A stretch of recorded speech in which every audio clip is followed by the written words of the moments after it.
Hey, Internet, Eric here. Still continuing everything this year discussed on my channel, being films I've never seen before, and I got another "Is It Worth the Hype" one for you guys.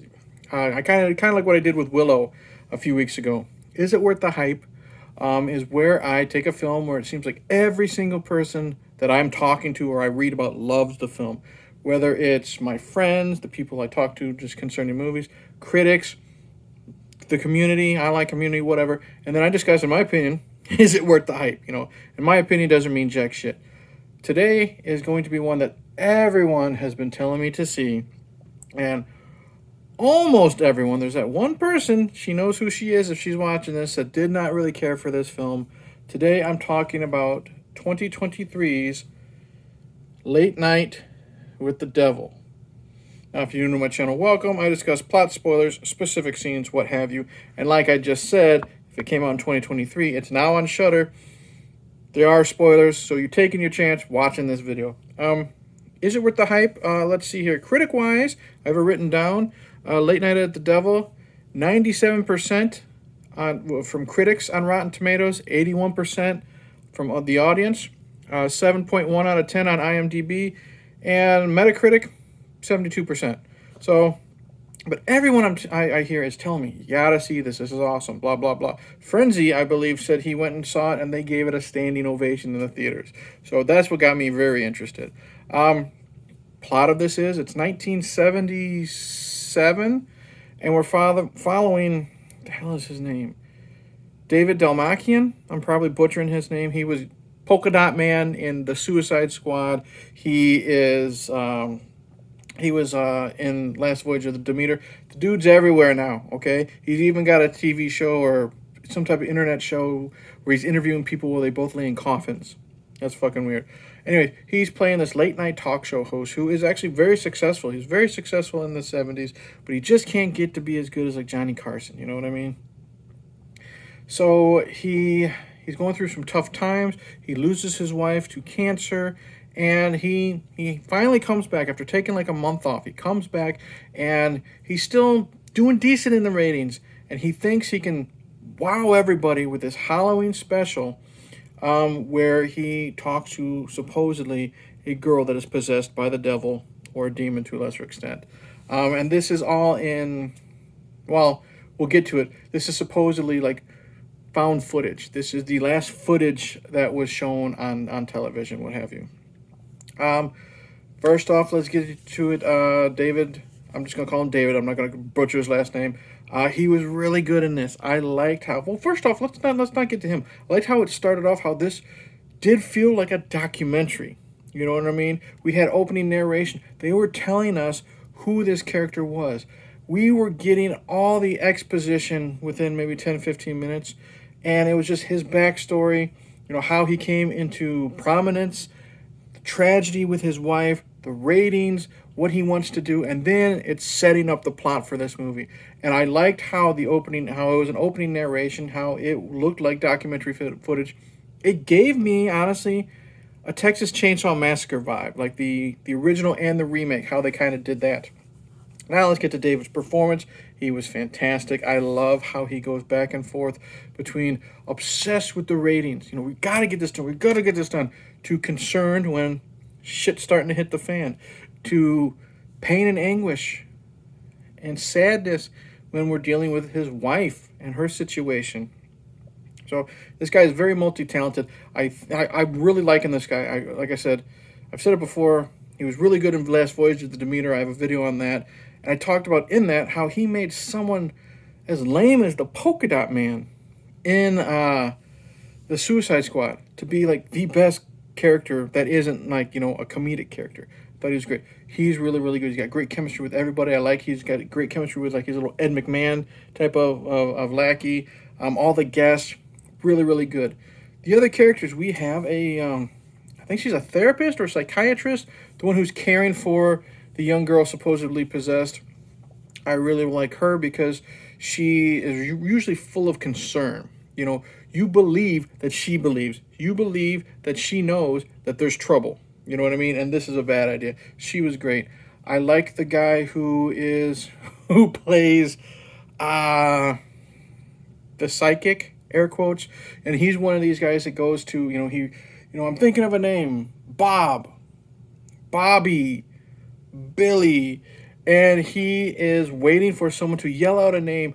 And that person died under mysterious circumstances. These charlatans, you know what I mean? And I really like him because he comes off as just a piece of crap, you know what I mean? You buy it until suddenly he gets hit with something. And he has this breakdown, and he starts talking about things that only David would know, like the nickname that like he gave his wife type of thing. So he goes from a charlatan and an asshole to this guy who's truly terrified and believes what's going on. So I like that. There's another guy who is trying to debunk everything. He comes off as such an egotistical, looking down the nose, I'm better than you, jerk. But you kind of like him because the way he's talking to these people, because he's just doing his job. He's debunking all these people as frauds. So you can't wait to hear his explanation. I really like him him. The actor who played the Ed McMahon character, the guy who introduces the guest. He's fun. I like him. He's good at being scared. He's good at being lame, like when he does the lame jokes. He's good at being a lackey. Like him a lot. So strong performances. Even the woman who played, again, I keep calling him David. I don't write shit down for these videos, but the woman who played his wife, briefly in the movie, but you really felt for her in her performance. So, yeah, that was some rough stuff. So the performances are great. I like like I said, I like the way it's shot. This looks like it's in the 70s. You really feel that it's in the 70s. I was born in 81, so obviously I didn't grow up watching these 70s type talk shows, but I've seen lots of it on like Tubi and stuff like that, and it has that feel. It has that cheesiness, like when we're going to commercial break, when we're coming back, and they have those little cards, His show is called Night Owls, so it's always an owl with a bunch of puns and stuff like that. So that's really good and really fun. I like how it cuts from the television footage, like what you saw on live television, and what you saw like behind the scenes. You saw, let's just say, the charlatan, the wannabe psychic. He gets sick live on television due to possibly the possession, and then you find out behind the scenes he doesn't make it. You know what I mean? And you can see the concern in the face of everybody, but then you have that one guy who's like in charge of everything. Okay, we gotta go. He doesn't give a shit. Get on camera. We're going live. That type of stuff. So you had that feel. What else? Oh, the pace of this is really good. I think it's only like 90 minutes, maybe a little bit longer. Doesn't drag at all. You have some creepy vibes.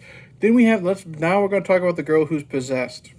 She comes out. She's all happy-go-lucky. She's not like skipping or anything, but she's happy-go-lucky. She's acting all nice and sweet and cute and innocent. You have her psychiatrist who knows she's fucked up and this is wrong.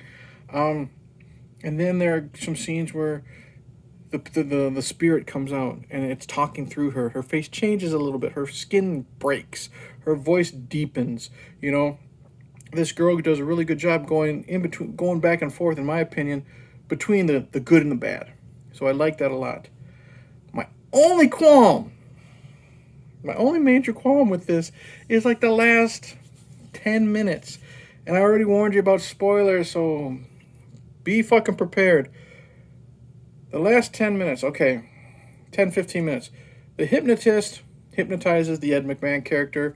We have a disgusting scene with worms, which was a what the fuck moment for me. I won't spoil that. That was really cool. When the demon finally comes out and shows its power, that's really cool. How it takes out some crew members, some guests, stuff like that. Some good gore. And then we go into the mind of David's character. And that's where it kind of loses me. Like, there are mentions the devil knew David before. It's nice to see you again, or it's been a while. He says a line like that. Well, we also found out, like, in the opening monologue, I guess you would say, or exposition drop, that David, on occasion, would go to, like, a weekend retreat on an island with a bunch of rich dudes, and they did ceremonies and weird shit like that you know men's clubs do, and it makes you seem like. Correct me if I'm wrong in the comments. Makes you seem like that since David's character kept wanting to be the best and most popular, most famous talk show host in history, better than Johnny Carson. It makes it seem like he sold his soul and sacrificed his wife to get this fame. Because they keep going back and forth, you know, with the owls, stuff like that, which you'll have to see that to believe that with the island stuff, you know. His wife gets cancer, and they mentioned this in the exposition drop. She gets lung cancer, but she's never once smoked a cigarette. He sacrificed her for the fame, and then there's this weird shit that we're seeing in his head where he's talking to past guests, and then he's talking to his wife, and he thinks he's putting her out of her misery, and stabs her. But then he wakes up and he sees that he stabbed the young girl. So I kind of would have liked, I mean, I like that. I like that idea that he sacrificed himself and his wife basically to be the most famous or most talked about talk show host, which he fucking will be, type of thing. But it was really trippy for me, a little too much at the end, so it lost me at that. And then it also does make me wonder, you know, what did we see? I wish we could have seen what actually happened, you know what I mean? Not just what was in his mind, like what he was doing while he was having that head trip. It doesn't end well for him. So excuse me, that notwithstanding, is Late Night with the Devil worth the hype? Absolutely. I thought this movie was great. I'm not going to say a movie is awful just because sometimes if you don't stick the landing, the movie sucks. I mean, just because that last part was too trippy for me, I really enjoyed this. I highly, highly recommend it. Great performances from everybody, even the asshole characters. You have that 70s feel. It's very nostalgic. You have that time period feel. We got some decent gore. We got some nasty what the fuck moments. It's just that ending, that final head trip. Oh, that's what kind of gets me. But overall, highly recommend Late Night with the Devil. Check it out. Like I said, it's on Shudder, or you can find it other ways, like I did. That's it. Like and subscribe. Click the bell. Thank you for watching. All that jazz. Comment below. Tell me what you think. Did you like this movie? Did you hate this movie? Did you find it boring? Did you love it? All that jazz. Am I wrong in the interpretation of the whole how he knew the demon type of thing? Am I completely wrong? If I am, tell me what you think. Other stuff planned down the road. Got some interviews lined up. Don't know what else I'm going to do other than that, because if I say it, I'm going to jinx it and decide not to do it. But once again, like and subscribe. Thank you to all the newcomers to the channel. It's appreciated. Watch that short that I uploaded yesterday. Got a contest coming up, but there are some requirements. So with that, cheers.